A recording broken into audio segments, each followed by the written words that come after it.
Corporate consolidation. We're going to look at how businesses grow from big companies to huge companies. We're going to look at the growth of corporations in the United States that followed the period after the Civil War. There were a lot of reasons this growth took place. Innovations and new inventions in technology, business efficiencies that were leveraged by companies, the growing U.S. population meant more consumers and workers. Expansion west provided more resources at cheaper prices. And the railroads and telegraph lines created an integrated national market. All of these things lead to increasing profits for businesses. One of the innovations that's made at this time is a management revolution, a big change in how businesses were run. And a lot of this was based off of the military command structure that so many people experienced during the Civil War. It didn't take much to take this model and put it into corporate America. The railroad companies are the first to do this because they're businesses that stretch from coast to coast. They were having significant problems, and they're the first to really distinguish top-level company-wide executives from day-to-day managers. And they're also the first to start to departmentalize. There are people within the railroad company that specialize in purchasing of equipment, in sales, in machinery, etc. That way we can develop or have some people develop expertise. Businesses also at this time change accounting practices. They use what's called cost accounting, which is able to provide an even more accurate method of tracking expenses and helping businesses maximize their profits. Another important innovation, the assembly line. The beef industry is actually the first to do this. It was kind of a disassembly line, but Gustavus Swift and Armour Beefs out of Chicago are the first to put his workers in a line and have the product move down the line and each worker specialize and do one specific task.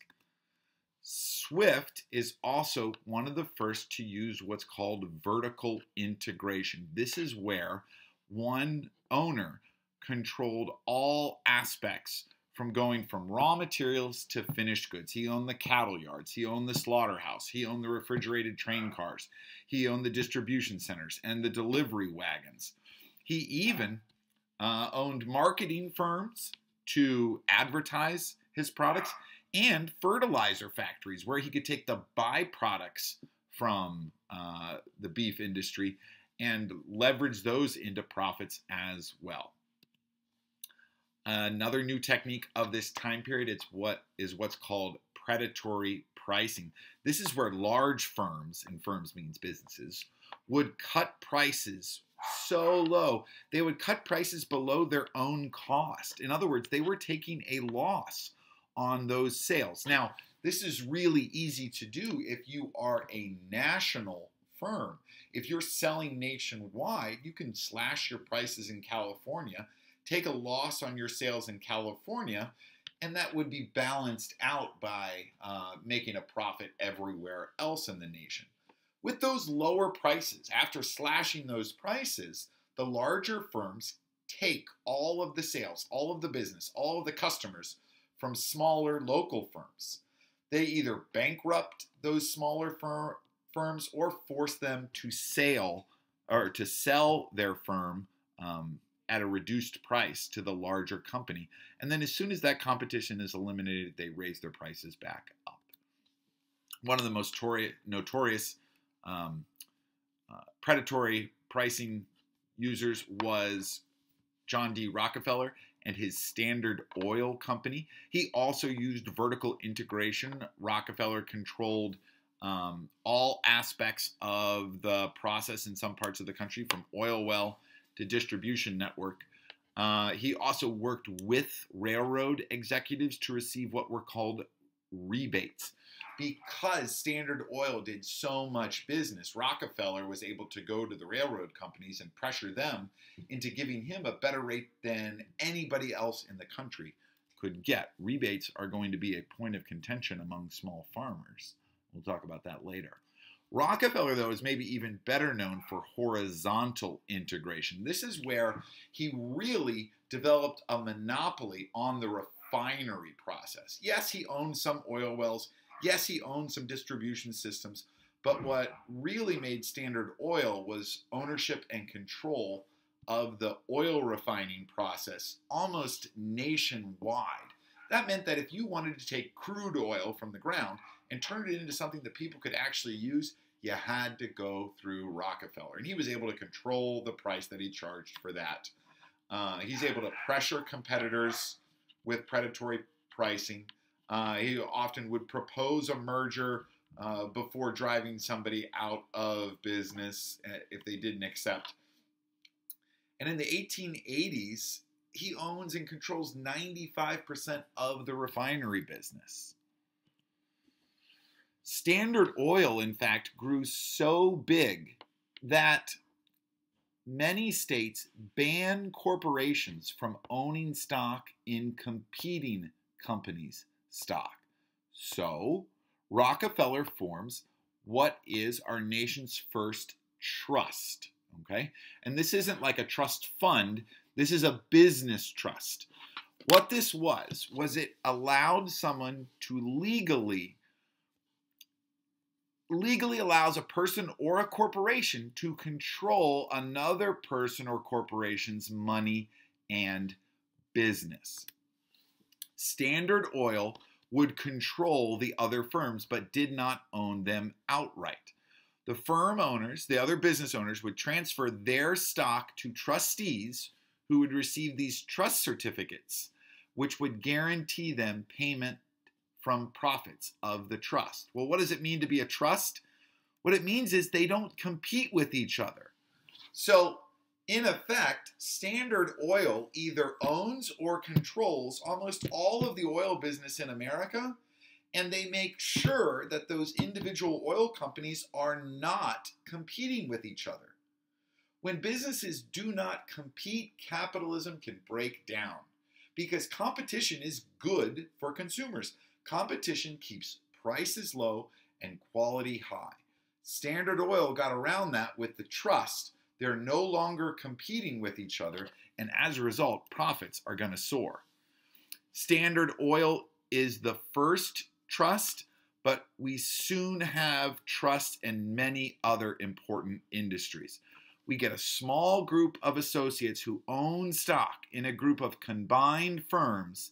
They manage them as one entity, and most importantly, they do not compete with other parts of the trust. They normally grow so big that anybody that's not part of the trust is driven out of business. Trusts form in the cattle industry, in tobacco, in sugar, in salt, and in many other commodities. A commodity is something that's sold that you cannot differentiate the producer. So oil, tobacco, salt, you don't know what salt mine it came from. It doesn't really matter.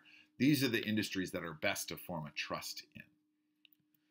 Even when the Ohio Supreme Court, yay Ohio, declares trust illegal, businesses form what are called holding companies. These are huge corporations that technically don't produce anything. They simply hold stock certificates of other companies and make decisions for those other companies. In the steel industry, the leading tycoon of the steel industry was Andrew Carnegie, and his Carnegie Steel Corporation out of Pittsburgh really leads the way in steel production. They leverage the newly created Bessemer process to make steel production much more cost efficient. They use innovations like this to drive down their costs, and Carnegie worked his workers really hard. 12-hour shifts in steel mills that were well over 100 degrees. He also used vertical integration. He owned the mines, he owned the refineries, he owned the transportation networks. Carnegie does so well that in 1900, his company, Carnegie Steel, produced more steel than all of Great Britain. the country that had led the Industrial Revolution, first to industrialize, is being outproduced on steel by one American company.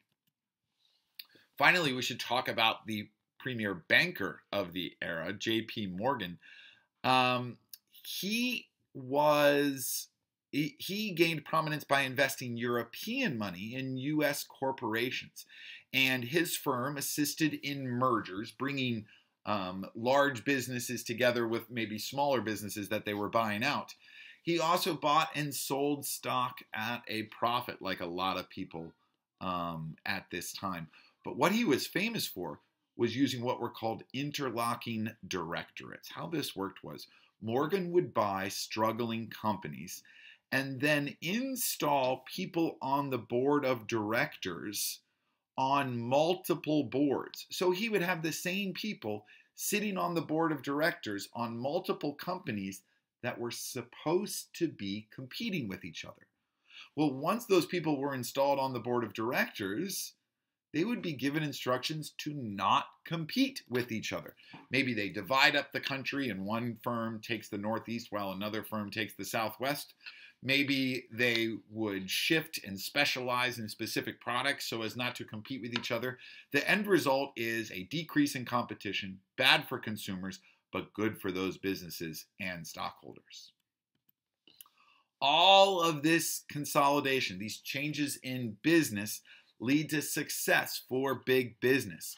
By 1900, the top 100 U.S. companies controlled 1/3 of U.S. production. So 1/3 of the stuff that's being produced in the United States is produced by only 100 companies. This is a direct result of trusts being formed and bringing those corporations together under a holding company or in a trust, or large corporations using things like predatory pricing and their vertical integration and horizontal integration to buy out smaller competitors. In 1901, J.P. Morgan purchased Carnegie Steel and others, formed them into U.S. Steel, which is the world's first billion-dollar corporation. It was valued at over $1 billion.